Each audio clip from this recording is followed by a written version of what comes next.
Okay, here we are. Just going over the Cat and Fiddle. I'm on the BMW R1200RT, liquid cooled 2016 model, actually 2017, and it's a lovely spring day. As you probably know, the Cat and Fiddle is restricted to 50 mile an hour now, average speed cameras, so probably not a bad thing in a lot of ways. Quite frankly, there were too many accidents, quite a number of deaths, and the police decided to restrict it. You can still enjoy it at 50 miles an hour, but it's not what it used to be. I remember in the 90s with the sports bikes, we used to have a hell of a lot of fun coming over the Cat and Fiddle. Obviously always trying to keep it safe, but never entirely getting away with things. But good days, and things have changed. As I say, shame in a lot of ways, but probably a good thing on this road. Too many people made too many mistakes and paid the price. But beautiful day, fantastic views, hopefully you can see those. Clear blue skies, sticking to the speed limit as much as reasonably possible, and making the most of the day. Got my wife on the back today, so we're making the most of it. Planning a trip to Spain. I think I mentioned that earlier in one of my other videos. That's not until May, but we need to get bike fit, because of course we've just had winter and it's been a long winter.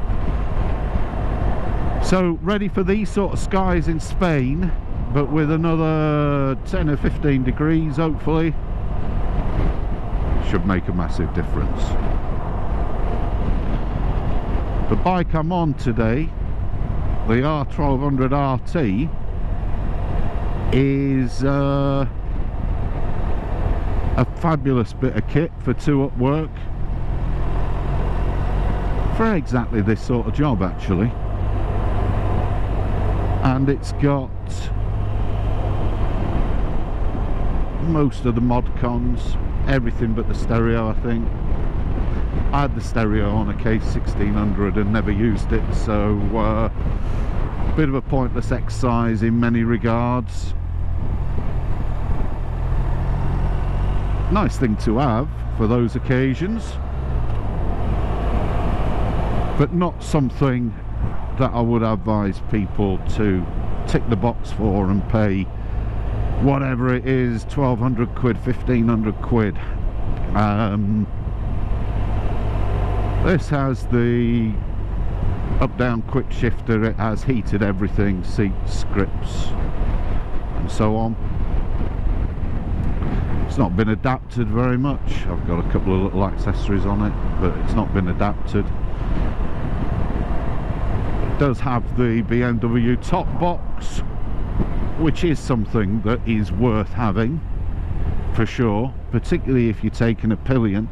The extra security it gives them is worth its weight in gold. And I don't think my wife would go on a bike without one now. And I think that's why so many of us have two bikes, because we want one to do the comfort bit and the touring and the two-up work, and we want one to be able to spoil ourselves, don't we?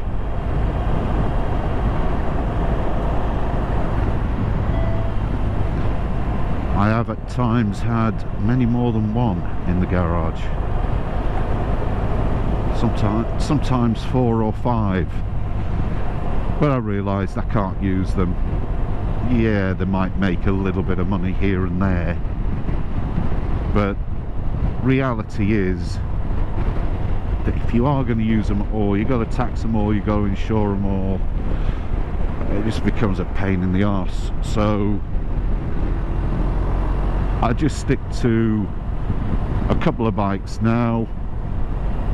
Fortunately, my son's got a race bike in the garage as well, which is a Fireblade, Honda 929 Fireblade.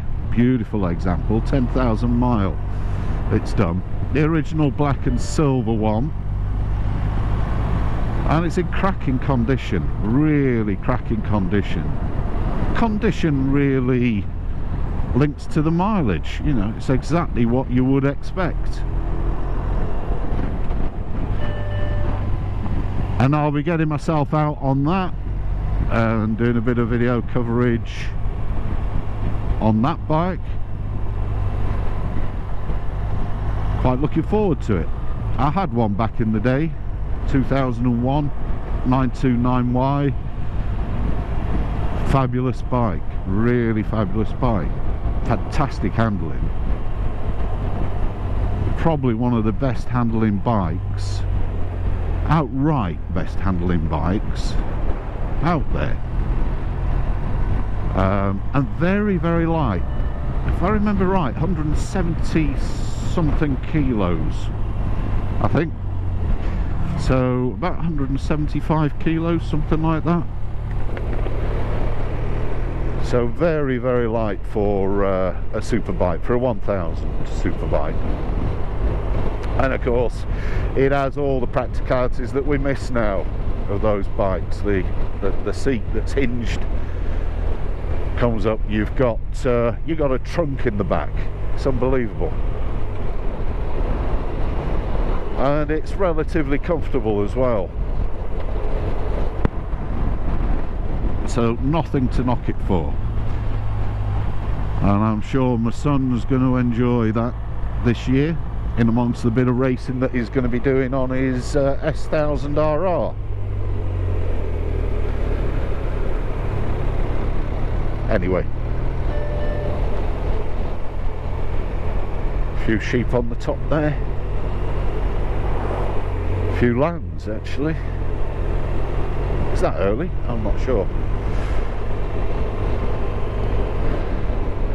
but they've clearly been at it. Good on them.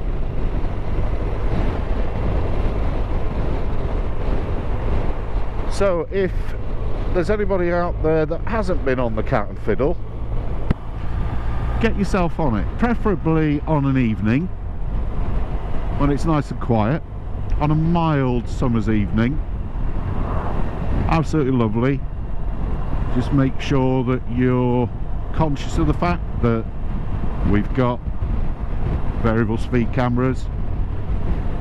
It's definitely one to do, let's put it that way. It's one of the boxes that you need to tick if you've never done it, because it's such a winding, twisting road with fantastic views, and I don't think there's many roads outright that beat it, if it wasn't for the fact that it had variable speed cameras.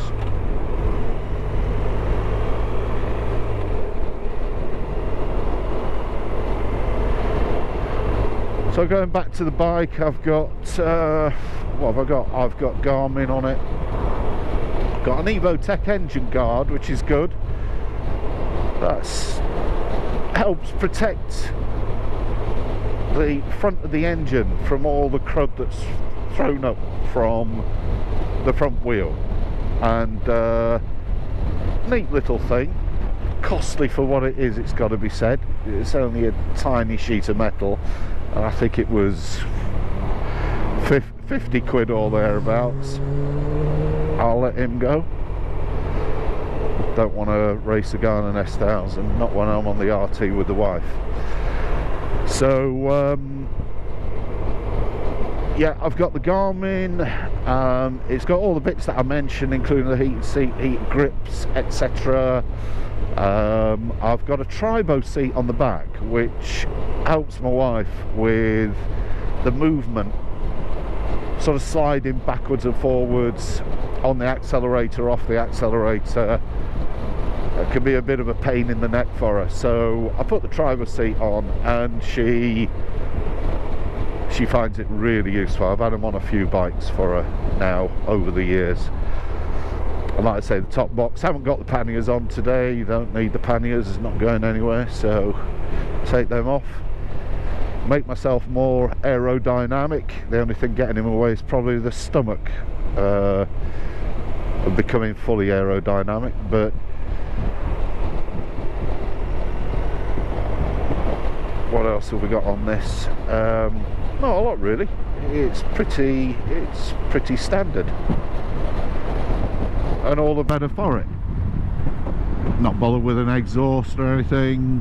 Don't see the point on this bike. Although the Akrapovic looks nice, but very bloody expensive. I mean, what are they? About 900 quid or thereabouts. This is what you get on the Cat and Fiddle, and this is why accidents happen. 900 quid or thereabouts, £1,000. Yeah, a few years ago I could have bought a race bike for £1,000. I know things have changed now, but nevertheless, it's a lot of money for an exhaust. And she ain't the sort of bike that you want to draw attention to, really. Blends into the background quite nicely, which is what you want from a bike of this kind. She does have the electronic suspension, and there are so many different forms of, oh God, get round the corner, fella. So many forms of electronic suspension these days, but for touring purposes, it's got to be said, the BMW's ESA suspension, ESA2 Dynamic, I think it is on this, works a treat. I've just got it in the normal mode at the moment. Not a lot of point at these speeds in having anything else. The road's smooth enough. If the road gets rougher, you can put it in comfort, and when it gets really smooth and a bit quicker, like hopefully it will in Spain, then you just want to stick it in sport, and sport stiffens everything up, stiffens it up, almost sports bike stiff, I would say. You'll never get the feel of a sports bike, and I wouldn't pretend otherwise, but it's fabulous. It really allows you to take in the bends, to going faster, to go around it with more speed, more pace, and come out the other side, hopefully, with a bit more pace as well. So electronic suspension on the BMWs do work an absolute treat. Of course, not something that I have on the BMW R9T. So that was the Cat and Fiddle, and fairly short but fairly nice. On a day like today, you can't go wrong, even if it is at 50 mile an hour or thereabouts. So good. I'll see you on the next one, and I'm hoping that's not going to be too far away. Cheers.